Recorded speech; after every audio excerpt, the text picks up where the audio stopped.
Hey everybody, Kenny Conklin here from HobbyLinkInternational.com and welcome to another YouTube video. It's been a while since we had a setup like this, so let's get right into what we're talking about. A lot of people have asked me, what happened to that 1/537 scale Enterprise you were building? So let me tell you what happened to that. It ended up in my attic to make room for me building at the old apartment, and unfortunately the heat up in that attic, it wasn't vented, everything got warped and it was no longer a good kit. So most of it got tossed. I know I have parts. I gotta find some of the parts. I think I kept most of the DLM parts, so I got to try to find those. But we're going a whole different route. So let me tell you what we're doing. First up, thank you to Jason Lang for sending me over a whole new kit. I was going to buy one. He sent it over to me pretty much as a gift so I can redo the Enterprise for my brother. Now, I'm not getting right back on the Enterprise because we got a few things to do first. And one of those few things is making a lighting kit. As you know, HobbyLink International has our own lighting boards. But unfortunately, the chip shortage is interfering with making boards right now. So hopefully we could get the parts to make a lighting kit for this kit and do a proof of concept with this kit. And then once parts start coming back in, we will have a full lighting set for this. I'm not going to tell you what we want to do in it because we don't want to give away any secrets, if I could spit that one out. But we will be working on a lighting kit for this, and that will be out once we get the parts.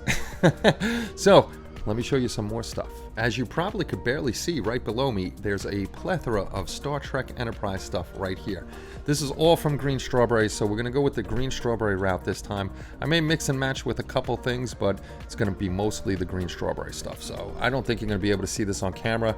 We have the resin detail set for the hangar bay. That's the hangar bay set. You can do a complete hangar bay.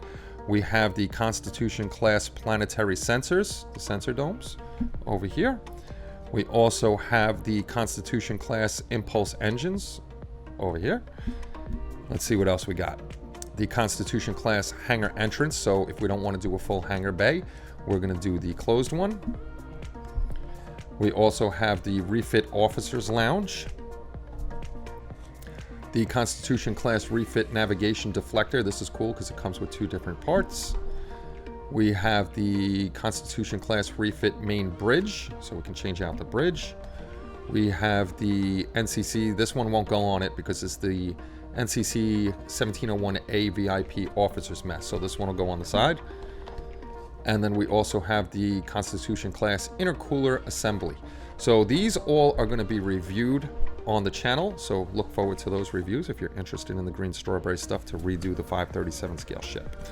We also have the Greenstrawberry photo etch set. This is for the refit also, so we'll be using this to add on detail. And they have the chiller grills over here. I may try to do something a little silly and put the the DLM ones, if I find them, behind these to light them up. So that would be pretty cool. So that's what's going on with the 1/537 scale Enterprise. That's where it went. We're going to be starting a whole new one. We'll have a whole series on that. So keep an eye out for it. Watch the channel. If you haven't yet, hit that subscribe button and make sure you hit the like button because it helps us out a lot. Make sure you're taking care of yourselves out there. I'll see you all soon. Take care and bye-bye, everybody.